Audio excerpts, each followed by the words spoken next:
Welcome, everyone. I see some new names and new faces, so it's so exciting that our chapter continues to grow. And tell your friends. So, just a quick overview for our new folks that have found us. Welcome. We are the Gulf Coast ISPI chapter, virtual chapter community of practice. And so basically we meet online all the time. We try to have events every month or every other month, and then we take the important things off like summer, Christmas season. Um, but we meet and try to just grow our skills in performance improvement and instructional design. We've had a lot of sessions on AI, which is our topic tonight. So we like to keep things fresh and exciting, and we talk about career topics, things like that. Our group is completely free to be part of. All the things that we do are free. Never charge anything. We're just a good group of folks that love to have fun and love to learn new things. So today we have an hour to learn some new things about AI, and then we also have what has been affectionately known as after hours conversations, and we haven't had them the last few times, so tonight we do have after hours, so feel free to stay on, and that's where networking happens, jobs happen, people get connected with jobs, people will be eating their dinner and chatting, and so just an informal time to just get to know the people on the call and people that, work together and in this virtual environment. Let's see. If you want to join and learn about new things, we'll have a link in the chat. You can join our chapter to learn about future events. We send out emails occasionally. We could probably send more, but we do send out emails of our events and things that are going on. And upcoming events. Next month in June, we are going to have our very own Mike give a presentation about fun and AI. Two words that you didn't know should go together, but they do. So if that at all intrigues you, somebody's going to put the link in the chat. You can sign up for that. Yeah, I'm follow up excited. what I did. Mike's excited. It'll be a follow up from what we did at the ISPI conference. I'll show all the results we got from that. That'll be really cool. Yeah, Um, it's If you've fun. never met Mike, Mike is really fun, so it's no surprise that he's going to tell us about fun and AI. And then let's talk about real quick before we dive in. We got a ton of awards, and so I would just like to take a moment to thank all of our volunteers for the Gulf Coast ISPI. We just had our national conference where our chapter was awarded several awards for communications and programming. And then we also got an award just for being an all-around excellent chapter. And we couldn't do that without our volunteers.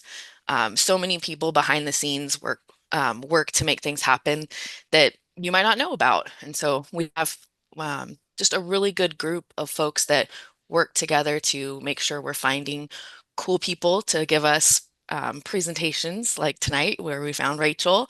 Um, and we have people that work together to make Canva announcements and run our social media. And Lynn works so hard for our chapter. She is not here tonight, but she sends her regards. She posts all of our things on the ISPI calendar and on the ISPI website, and it just keeps things moving. And so just round of applause for everybody that puts together these things and keeps us going.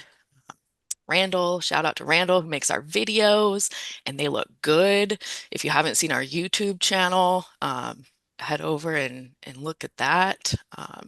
Like Randall has some video skills. If you need somebody to make you some videos, hit Randall up. And then we also have even more awards for some of our students, our graduate students that are part of the ISPI group. And I'd like to have Dr. Hanley talk a little bit about that.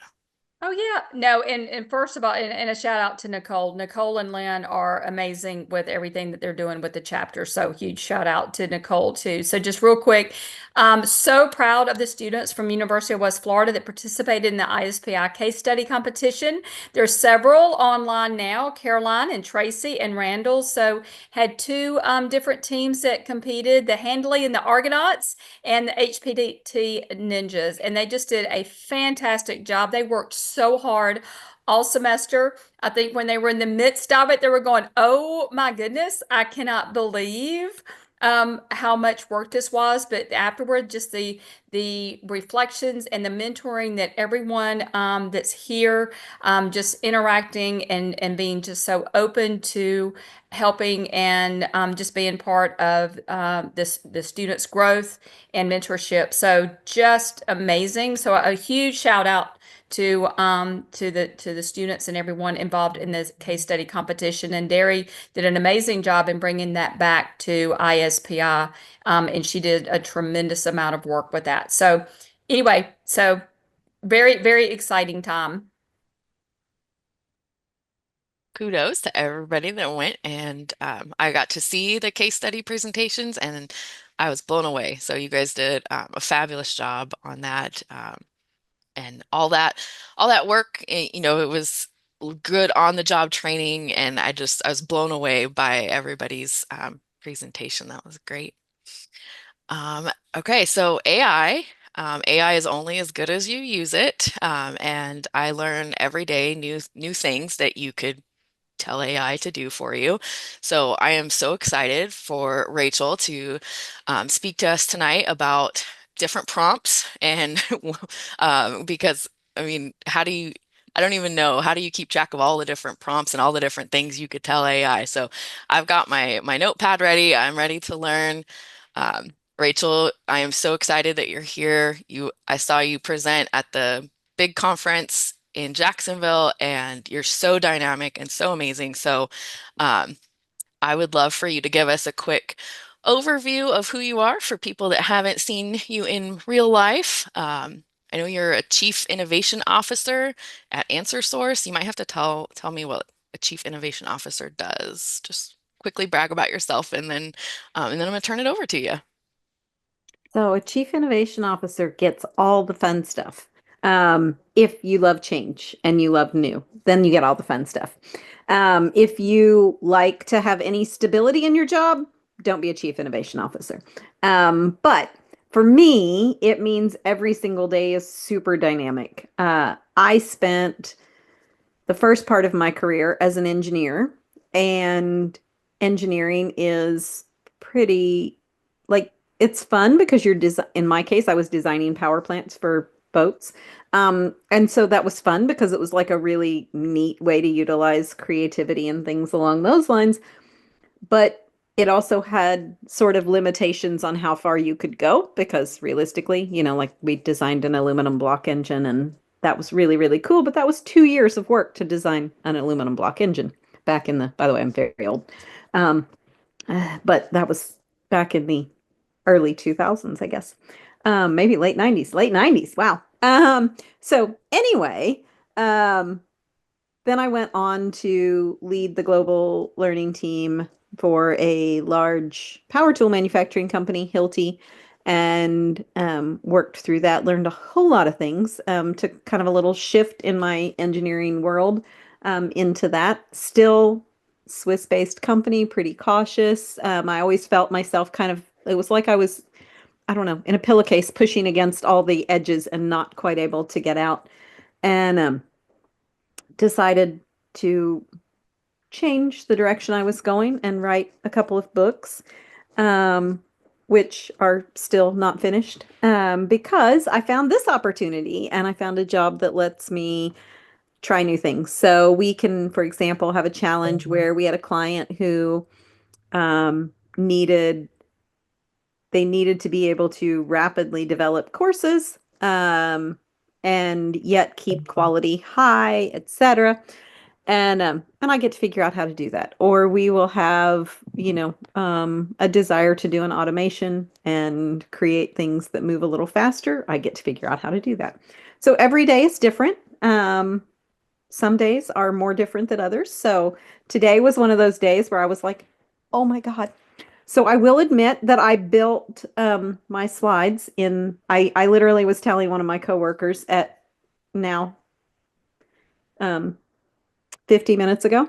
I said, no, I have to build my slides for tonight. So, and she's like, oh, well, so you have a couple hours to do that. And I'm like, no, I have 39 minutes now. So I really need to build my slides. So that's kind of how my day has gone. Luckily, the topic was one that um, Lynn helped select, and it's something that's near and dear to my heart. So I love everything related to AI. I call it healthy skepticism. So some people say that they don't trust AI. I would rather say that I have healthy skepticism about what AI can bring to you. And I think that is a perfect segue into our conversation tonight, which is only about one tiny, um, is only one tiny little component of AI. But Lynn felt like it would be really good if we focused in on a specific area that could lead to people being able to take something away that was very actionable and increase the skill set and very relevant to learning and development. Because my field, touching AI, is everything from ed tech to automations to AI agents to AI learning courses, you name it. And for ISPI, I get the joy of also being on the AI for PI committee. So I get to help shape how ISPI looks at AI as well, which is fun. So that's me. I am not super familiar with Zoom. I always find myself jumping back and forth. So I'm going to share my screen and then switch it to, I don't know if it has a way of showcasing it as a presentation. So I'm going to just give it a little shot here and see if I can figure out how to accomplish that.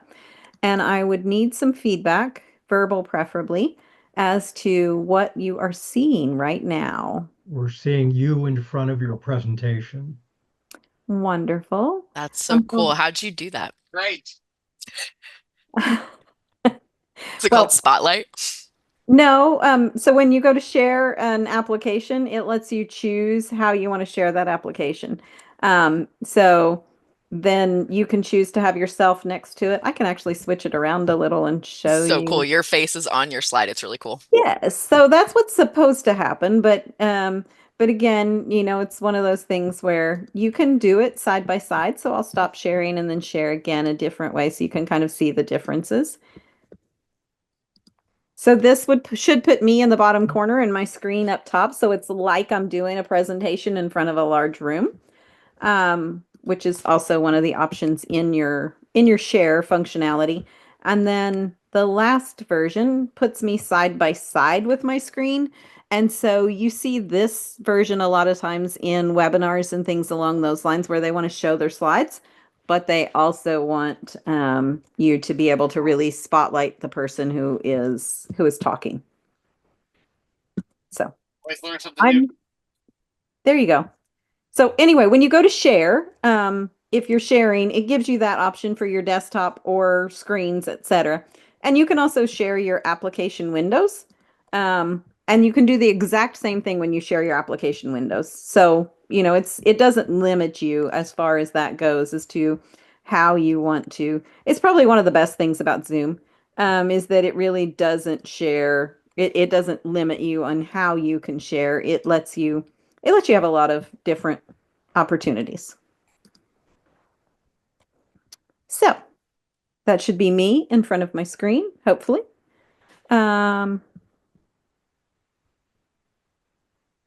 Back to that. So we should be on power prompts, and I am screen sharing. So I'm going to just go ahead and jump into the first slide. Does anybody have any questions before we get started? Concerns, comments, etc. Please speak up. Not seeing any questions in the chat, Rachel. Thank you so much. I am not going to be able to see chat unless I put another screen up. So I did not. So if you can follow along with the questions, if anybody puts them in chat, or just feel free to shout out. Yep, that's what Amy's doing for us today. So Amy, thanks for monitoring our chat and shouting it out. I got you, Rachel. Wonderful. I appreciate it. I appreciate it. So if I knew Zoom better, I would have done this as a poll, but since I'm not super familiar with all the apps on Zoom and didn't have access in, I thought I would just go this direction. And this is a poll, but put it in chat or shout it out, either one, so we can get a little bit of a level set to understand where people are when it comes to AI today. Are you curious but cautious? Do you use it occasionally, or is it something that you use on a daily basis? I see we're getting quite a few comments in the chat screen right now. So we've got some B's. I use it sometimes.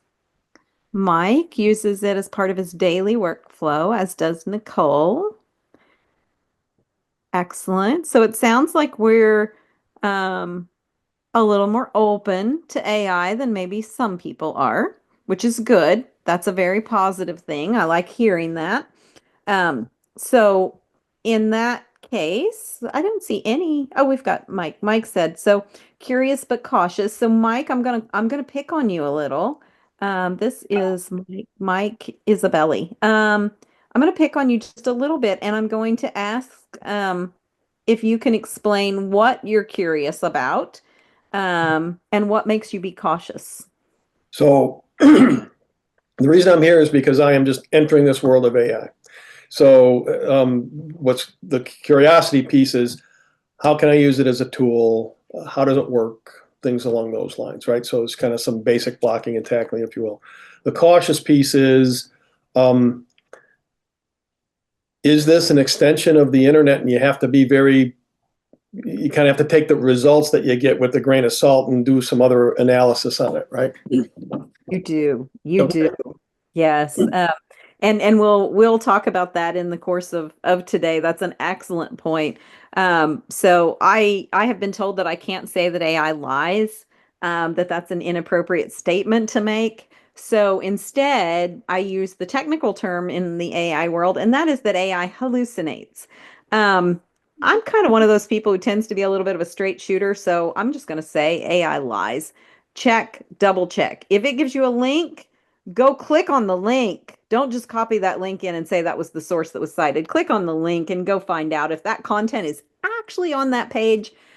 If there is anything that makes you question what you are getting back from an AI result, I had AI, and I think I used this at ISPI. I think I used this example there when I was talking to some people, because I actually had AI tell me to present utilizing a tool that has been discontinued for at least 3 years. And so then and the problem is like for me, because I like AI, I'm going back in and I am trying to train it to do better. So I will go back in and I'll say, are you certain that's right? Because my understanding is that software A got closed down 3 years ago. Or are you sure that's right? Because, and usually it comes back and it apologizes. It goes, oh, you're right. That was my mistake. But that's also how it learns. So that's how it gets better. So I think that's an excellent starting point with this, is whether you use it every day, once a year, or absolutely have never touched it or think you've never touched it, then I would say that, it is still going to it's still going to sometimes hallucinate. And so the next question, it's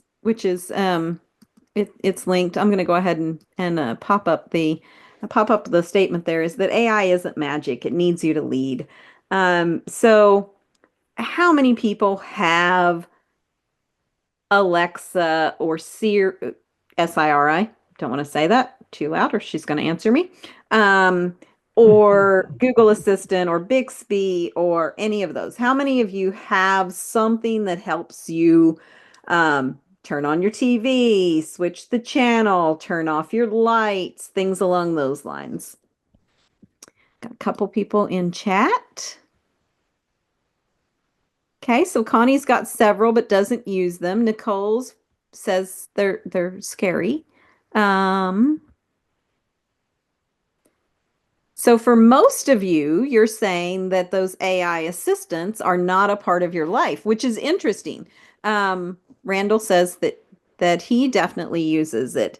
So an interesting fact, for those of you who said that you never use them, how many of you have got a Samsung phone or a non-Apple device?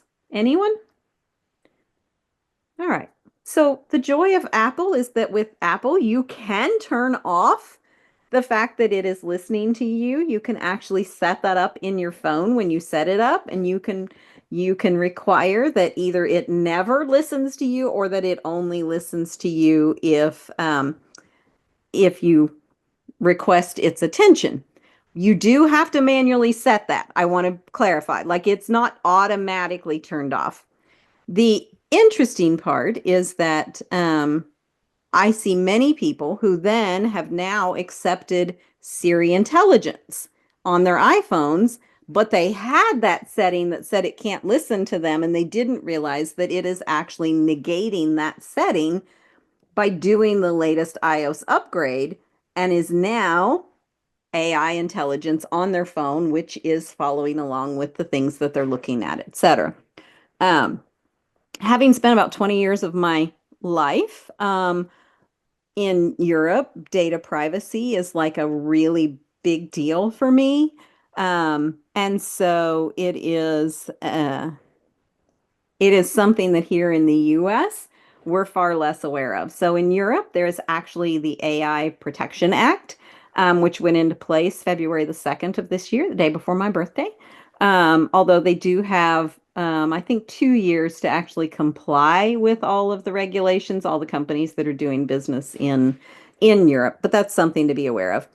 With a non-Apple device, you actually can't turn it off. So for those of you who don't want to utilize it, this is not a plug for Apple. It's just a plug for security. And you know, the reality is, I think it is coming. No matter how much we try to avoid it, you will rent a Verbo that has a smart lock. You will rent a Verbo that captures your information. Things along those lines. So, but AI is not magic. You do have to lead it. That's the key message here. I did create an AI readiness assessment that is on the Ansrsource website. I put the link down at the bottom, and I could copy that in for you guys if you'd like. But it's on our website if anybody wants it. I can also show you the output, so you don't actually have to go do it. I'll show you an output when we finish up today, if we still have enough time. I actually went through and did an assessment today so that I would have an example to show you.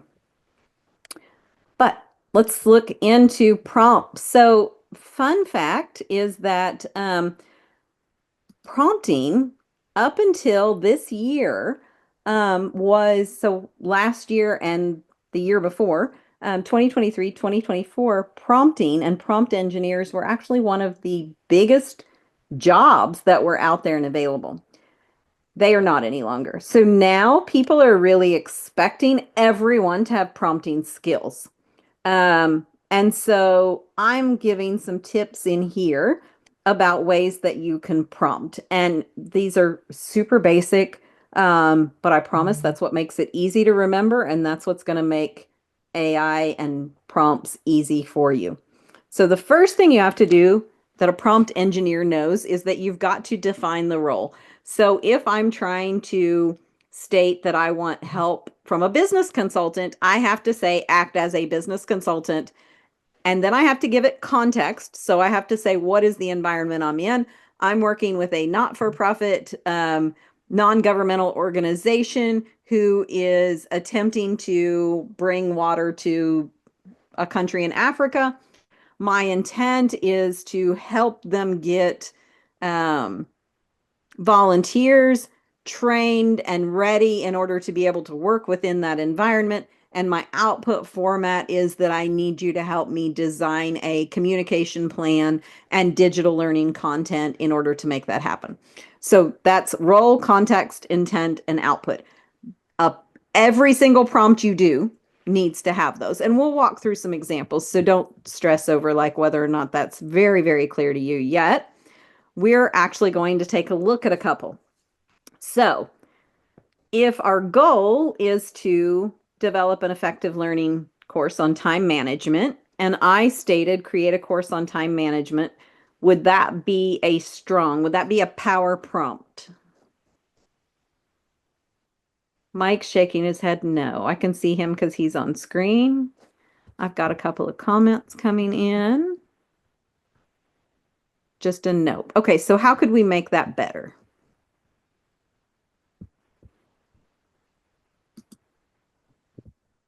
You need to define its role.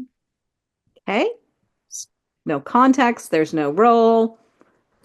So what if we looked at it and we said, okay, so now I've stated its role. You are an experienced instructional designer. So why did I add the word experienced in there?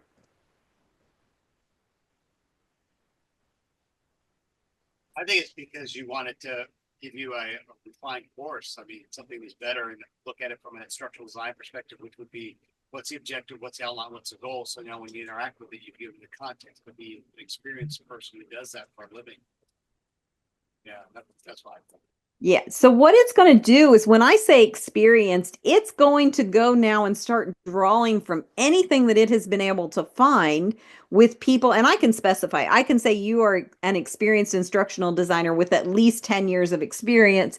It's now going to go out and only try to find its information. Because remember, it's just pulling from information that has been sent to it through a variety of sources as it was being trained and as it is now training itself. And so if I wanted to, for example, I was teaching a class and I wanted to show the difference between a beginner instructional designer and an experienced one, I could actually just change that one word in the prompt and show the difference in the output of what it gives me. So then I still need to, and this is why, to be honest, this is why there is so much bad training material being AI generated right now. And it's just going to be a pendulum. People are realizing that it's bad because they're then not giving it the context. So, my hope is that you would never do this unless you knew what the environment was that you were working in. And since we're all performance improvement professionals, I'm going to take for granted that you would know the background around the non-governmental entity that is trying to create a communication and training plan for its volunteers. But nonetheless, you know that those people have to go and they have to get their vaccinations and all those types of things in order to be able to travel to that country in Africa. So you know roughly how much time you have available, and you would be able to accomplish that. So whatever your context is, you need to put that thought in before you give it the context. So in the situation that I gave, which is not the one on the screen, but in the situation that I gave, I would need to know that. If in this situation it's about retail, so in this particular case, I would need to know roughly what their job is and how much time I could ask in order to be able to get some of that. I then need to put in my intent. So I can't just tell it I want a time management course. I need to say, what are the important parts in this environment that that course needs to focus on related to time management?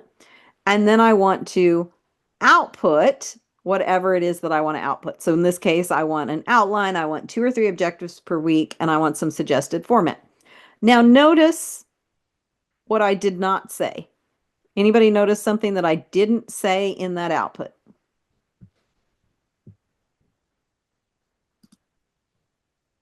I might have a new chat, one new message.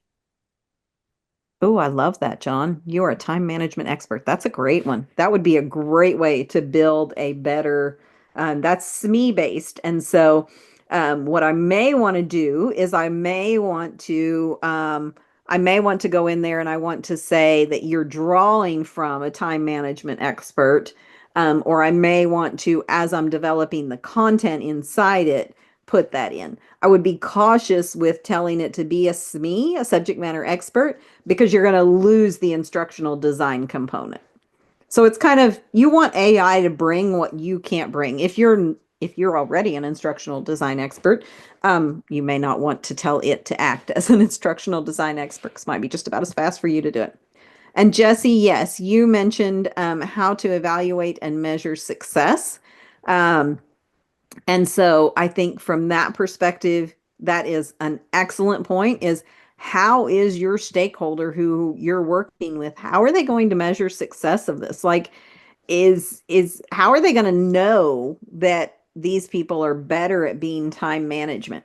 So those are things that you can always adapt. There's no perfect prompt. There's power prompts and there's weak prompts, but there is no perfect prompt, because it really depends on how much do you want to put into that knowledge base from your own experience. I also did not tell it to output my digital content for me. Why would I have not told it just to go ahead, and I asked it to create an outline with a few objectives and some suggested formats. I mean, it's AI, it can do anything. Why didn't I just tell it to go ahead and develop my 4-week micro learning course? You want to edit it, make sure it meets your need. Yes. So Yeah. I want to bring my own experience in. What else? You Also, want to goes down the wrong way. It can build things that are not anywhere near what you want. And I find that what you did there is very good. It's just the way, what's the next step? What's the next step?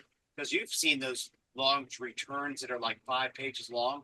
And if you're using a different AI, it's going to chew up all your tokens or all your time that you can use with it. If you're using Claude, then you're timed out for the rest of the day. Yeah. Yeah. I mean, that's why that segmenting is a great way to do it. Yes. It keeps it brief, it keeps it concise, it gives it what is needed, doesn't give it too much information. It allows you to say, these are the areas I need help. And so that's a great place of utilizing AI without overdoing it or without risking too much hallucination. Because if, for example, I said, okay, my output format is go ahead and design the HTML code that would create this 4-week micro learning. Well, now it's going to output all that code, and I'm going to end up with HTML files that I have to edit that I may or may not agree with. It might have put too much emphasis here. It might not be the things that actually are items that I'm going to be able to measure for success. So you want to be clear but concise with your prompting. We're going to do another one. So this prompt is write a scenario about ethical decision making. I've given you a little more example up in the top that says this is a compliance example for the military. Anybody want to take a stab at what we could say? Or do you like just tearing up mine? Also fine. let's go tear up yours. Okay, I'm good with that. So how, in this case, how can I improve on that role component? We need to tell it that it's an experienced instructional designer. Okay. So that'd be a very good first start, is to tell it that it's an experienced instructional designer. A little more context, military personnel, what branch, exactly who are going to be these learners. What level are the people? Exactly. So, sorry.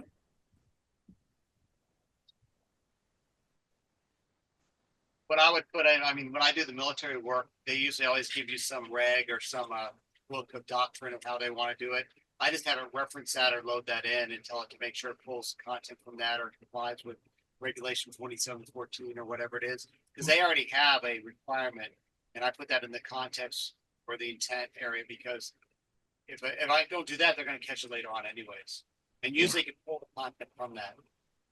Most of those things are public record or available, or if you have the document, you can attach the document to it. So yes, again, be as specific as possible. You guys are doing wonderful. Now, keep going. So we've got through role and context, a little bit on intent. What can we fix?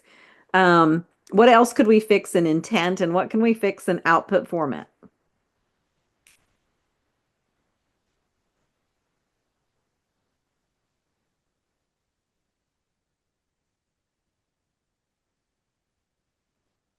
I would define high pressure situations. I mean, is this life threatening? Is this I don't know. I don't know if AI would know what high pressure situations mean. I don't. I mean, I could look at it in different ways. Yeah. It's a really good point, though, Jesse, is like, so you could say that simply by saying aiding a civilian whose life is at risk. Like that now gives you that high pressure situation and ensures that, okay, there's the possibility they'll be court-martialed, but there's also the possibility somebody could die. And so you've increased the stakes for your AI tool in that case. What about output format? I said throw in some curse words so that it sounds realistic. It's not the military if there's not at least 12 F-bombs, am I right? No one's paying attention if they're not being cursed at. Now, in that, yeah, that tone and alignment is accurate. You can get that from whoever the people are, from your SMEs, or pull in real world examples. Yeah, that's it makes it nice. I'd like to see more details for output because is it just going to give you a bunch of like AI loves bullet lists, so I think it needs some parameters. Like, do we want a paragraph? Do we want it Yes. in a certain way? Yes.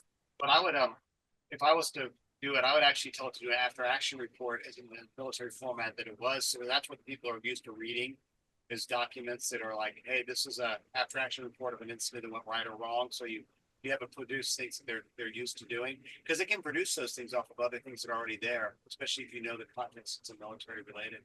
And that output helps give it to an SME and have them review it.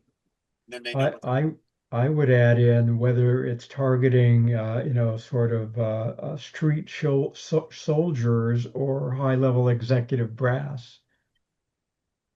very true. That's very true. Yes. Yeah. Excellent. Excellent. Good job. We have another one.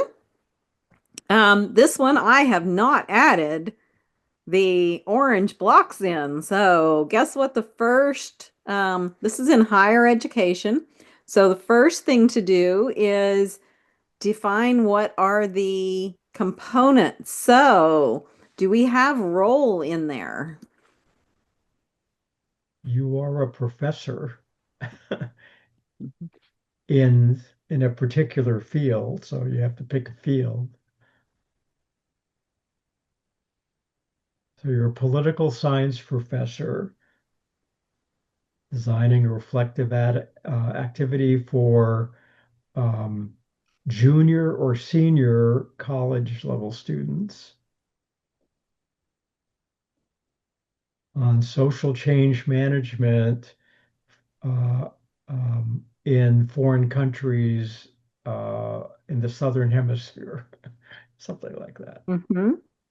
And what you've done there is actually really important because you've now started to give it the context around the political situation that they're likely to be involved in or dealing with, which is a dramatic shift for how it's going to think about that reflective activity.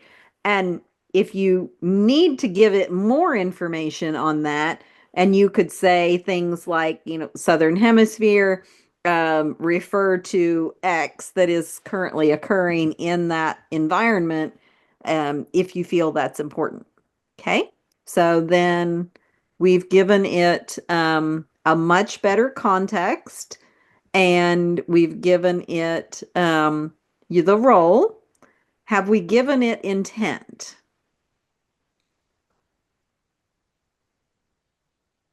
And let me know. I can flip up if you want to look at an example that has the orange in it again and think through that.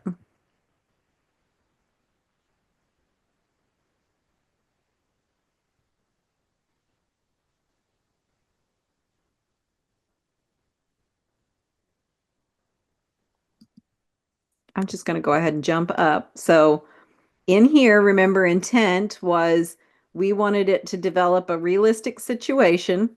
And we said we needed to add a little more detail about the pressure of that. So that would be intent. So in this, have we given it intent? Caroline, I saw you shake your head no. You're in the little Would spot on the screen underneath the chat so I could see your head. would No, social change movements be intent light? it's intent like. Yes, great point, Jim. That's a really, really good point. That's intent like. So how could we help it understand our intent with this? Like, what do we want to come out of this reflective activity? What is the desire for these students to accomplish after this?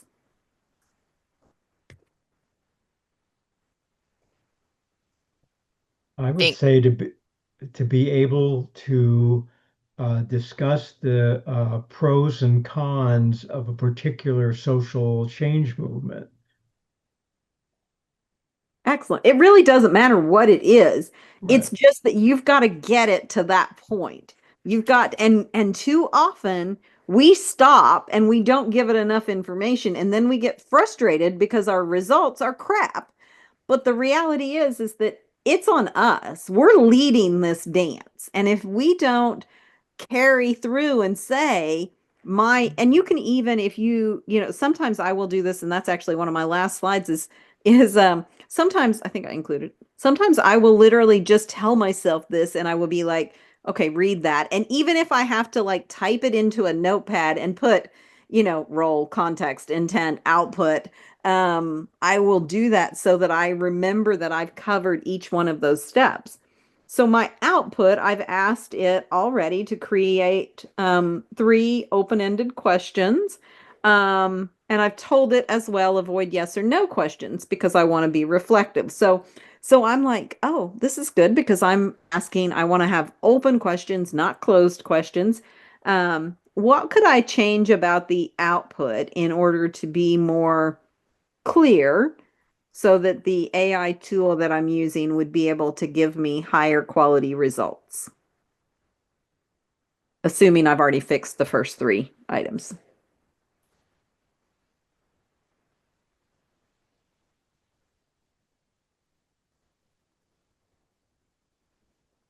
How many people try to draw AI into talking about current events today?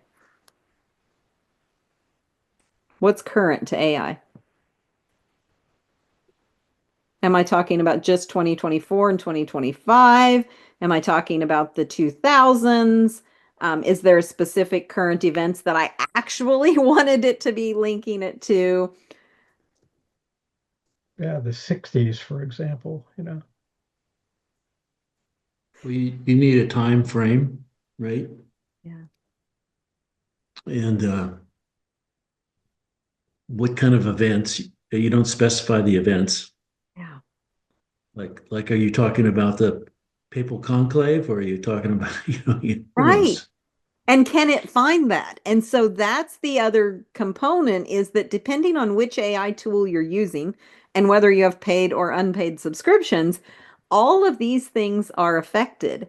So if I'm typing all of this into Google Gemini, I'm going to get a really different response than if I'm typing it into a free version of ChatGPT or a limited version of Claude.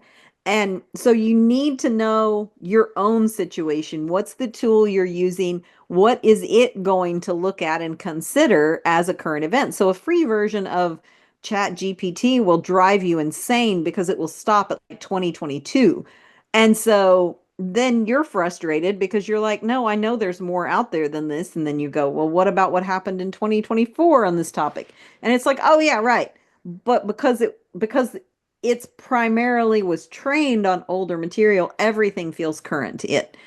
If a web page was updated in 2024 about an event that happened in 1960 because a murder was solved, it's current, right? No, our human brain knows it's not. But an AI may not recognize that distinction. So you do need to be really specific in there, understanding that, you want to be specific about the things that matter to you. If those things don't matter in the context of what you're trying to accomplish, then you don't have to worry about it. Does that make For sense? for people who are beginners, though, even if they leave out some element of the four categories, and they get output they're not satisfied with, the AI in that discussion will remember what you've already told it. So you can then say, you know what, go back and rethink the intent to be, and so the learning, that's a good way to learn, is to discover what you didn't put in Yes. and keep Yes. playing with it. And always refine. Like if you even raise an eyebrow at what you bye, John. We've got one person leaving. If you even raise an eyebrow at what the output is giving you, then my encouragement is refine. AI loves to continue the conversation with you. It will never get tired of having a conversation with you. So it's not a 14-year-old child who will answer in one word sentences either. Um, Rachel, so- I have a question. yes. For clarification, well, it's more of a question like how I'm getting confused with context and output format. I mean, from an instructional designer perspective, I get it, but from an AI power prompting, from what I understand, context is what key information do you want to cover? Output format is what what is the end product, so Yeah. to speak? Yes. So, for example, your AI tool can output bulleted lists. It could output an outline. It could output a Word document or a PowerPoint or Canva for that matter. It can output a PDF. It can give you code. Like it can output anything. And if you don't specify in there that you want it to output something you're going to continue to edit, then it's going to try to output. So if I had typed in this and I said, all of this, you're an experienced instructional designer. I want you to develop a 4-week micro learning course for first time managers in a retail environment. The course should focus on prioritization, delegation, digital tools. And then I had said, create the um, create the outline that I can dump into Articulate Rise. It could then create an output for Articulate Rise.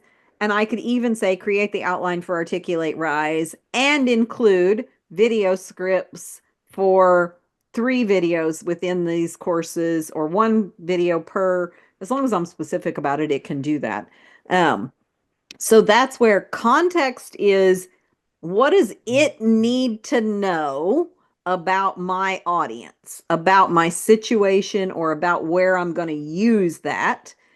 Then the intent is, what is my main goal that I'm trying to get across with with the next thing, which is the output.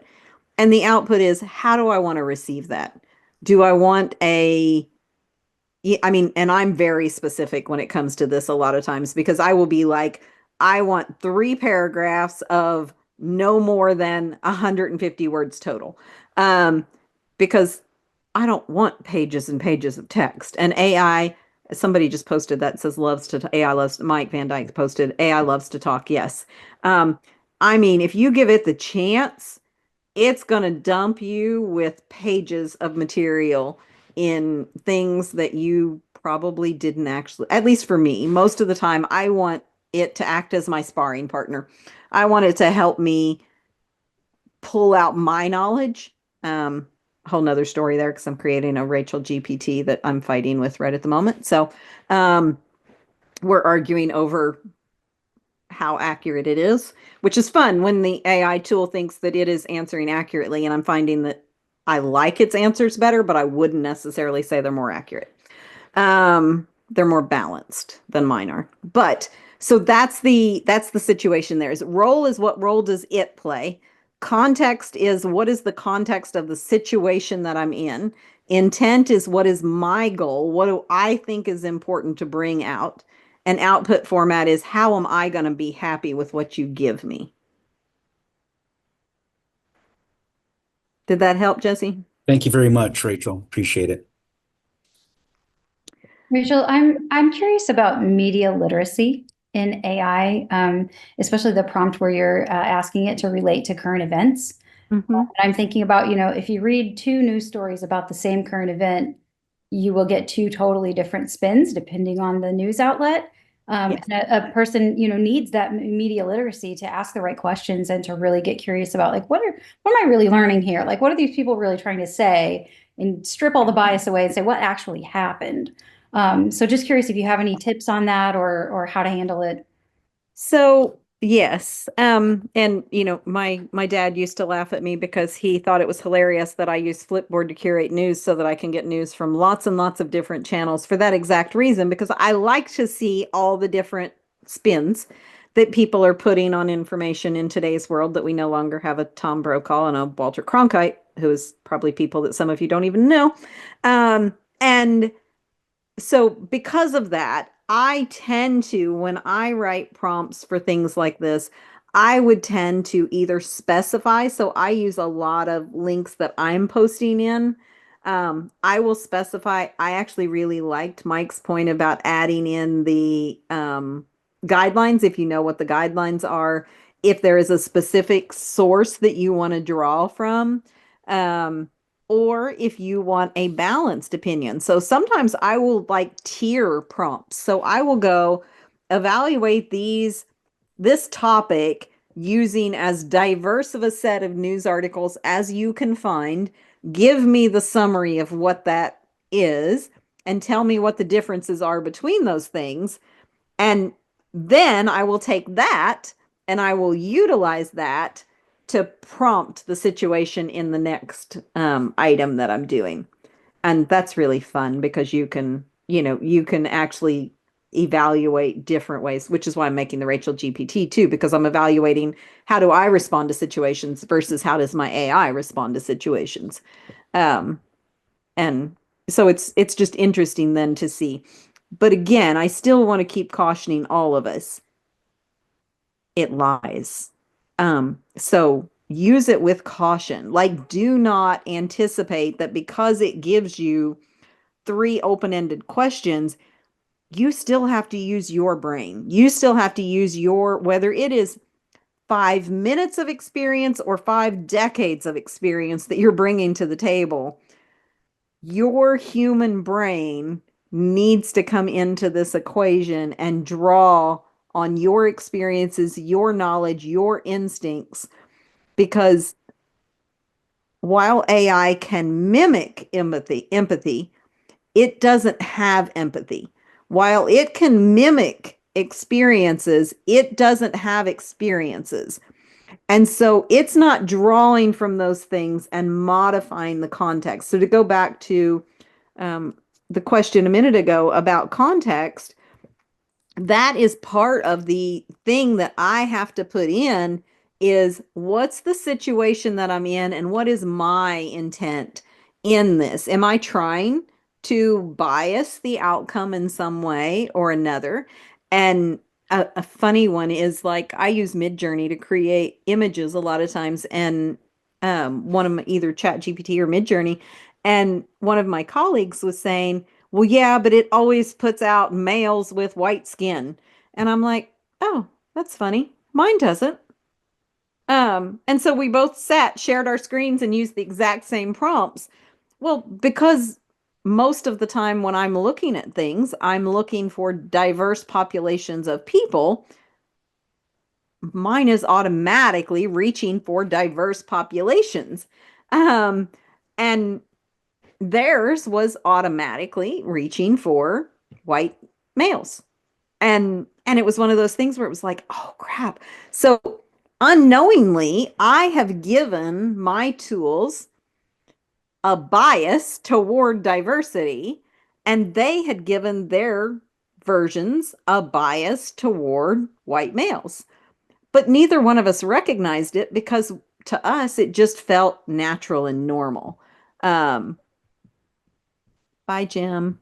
Sorry, I know I'm running over. And I actually wanted you guys to do a couple of practice ones and share what happened. So, and I know we're out of time.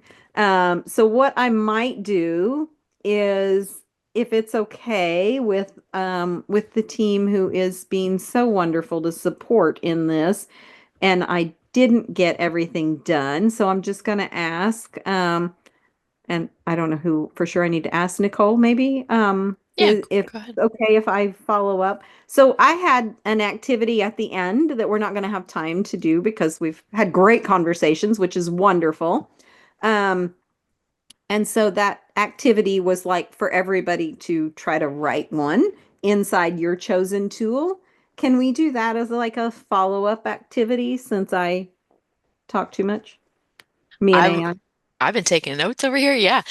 We've got everybody's email that signed up. So what we can do is send the recording out to everybody and then say, hey, here's you if you want to follow up on this activity. Lynn might have a Padlet or something she would create and everybody could post and we could go in and Lynn, it's going kind to of be see. something in Notion.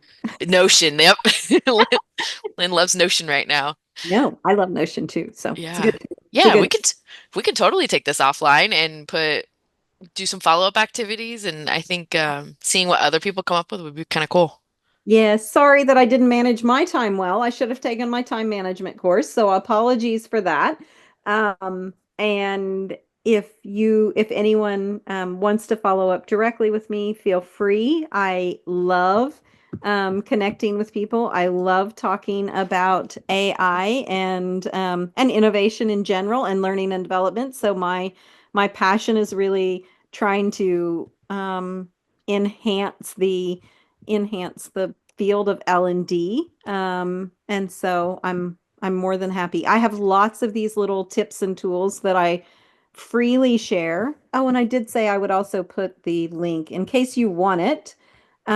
Please don't feel obligated, but because it does require an email address. So I just want to be upfront about that. Is like it's gonna run through the assessment and then it's gonna ask for your email address. And if you do it, it gives you like it will give you access um, to a longer assessment that you can go through. That one's relatively quick, that I designed just to see what it would be like. And let me see if I can output the report that it does so you can see a sample report and not have to go in and do it yourself if you don't want to. Just take me a second.